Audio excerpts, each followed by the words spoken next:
Nous voilà de retour pour le 63e championnat du monde de tricherie, toutes catégories confondues. Tout à fait, Roger. Et avant même que les cartes n'aient été distribuées, on peut déjà affirmer que la tension ici est à son comble. C'est le 5e jour du tournoi, nous avions 3000 participants venus de plus de 180 pays. On a pu assister à de merveilleuses parties, des stratégies très élaborées. Effectivement, on peut dire qu'on a eu un excellent aperçu de ce qui se fait de mieux en matière de triche à l'heure actuelle. De l'anti-jeu, de la déstabilisation, beaucoup de corruption. On a vu des cartes dans les manches, de l'intimidation, du chantage, des complices dans le public. Et à présent, il n'en reste que 2. Les meilleurs, si l'on peut dire. Tout à fait, Frédéric. D'après le niveau de jeu tout en subtilité qu'on a pu observer jusqu'à présent, Michael Stetson et Yuri Sokolov sont sans conteste les meilleurs joueurs du championnat. Rappelons que nos deux champions se sont déjà rencontrés en 77 pendant la guerre des missiles à Cuba. Tout à fait. Voici des images de cette partie acharnée. Aujourd'hui encore, à l'heure du refroidissement des relations diplomatiques entre la Russie et les États-Unis, nous allons assister à une partie qui aura sans aucun doute un aspect très politique. On me signale que le croupier va distribuer les cartes dans quelques secondes. Nous jouons aujourd'hui au poker Texas Hold'em. Un bref rappel des règles du championnat, Roger. Eh bien, Frédéric, on peut dire que les règles ont elles aussi un aspect très politique. Vous voulez dire que... Tous les coups sont permis tant que l'on parvient à détourner l'attention du public, tout à fait. Et c'est le début de la partie. Stetson a un 3 de trèfle et un 9 de pique. Et Sokolov a reçu un 8 de pique et un 2 de carreau. C'est pour l'instant Stetson qui a l'avantage. C'est à lui de parler. Il mise 500.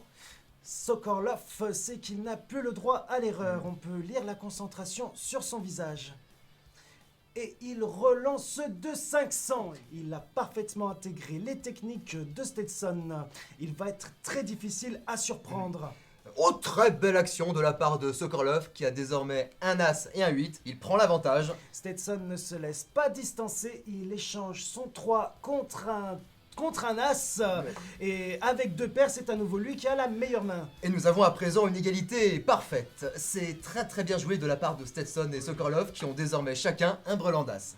Stetson égalise avec 500. Oh, et c'est le turn. Le croupier retourne une carte.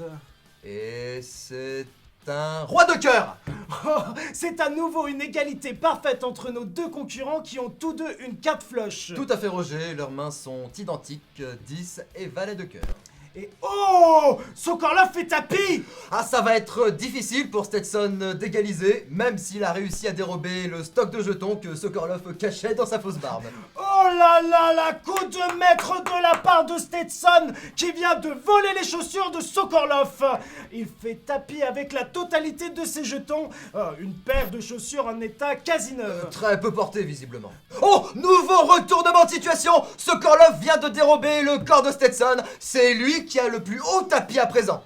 Stetson contre-attaque en dérobant le corps du croupier. Il lui rend sa veste. Et c'est à présent le croupier qui a le plus petit tapis et Stetson qui va tirer une carte pour la rivière. Et c'est une carte chance. Il touche 20 000 francs et en profite pour construire un 5e hôtel sur la rue de la Paix.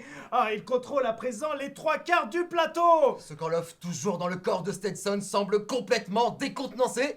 Il lance le dé et fait... Un 3. Incroyable! Il tombe sur les Champs-Élysées! Chez Stetson! Sokolov est définitivement ruiné! C'est historique! Michael Stetson vient de remporter le championnat! On me confirme qu'il vient d'exploiter une faille de son adversaire. Sokolov ne sait pas jouer au Monopoly!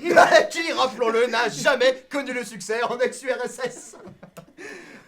Beau joueur, Sokolov se lève pour lui serrer la main. Ah, c'est une belle victoire, le résultat d'années d'entraînement. On me signale que l'on a un petit problème au niveau du matériel d'enregistrement.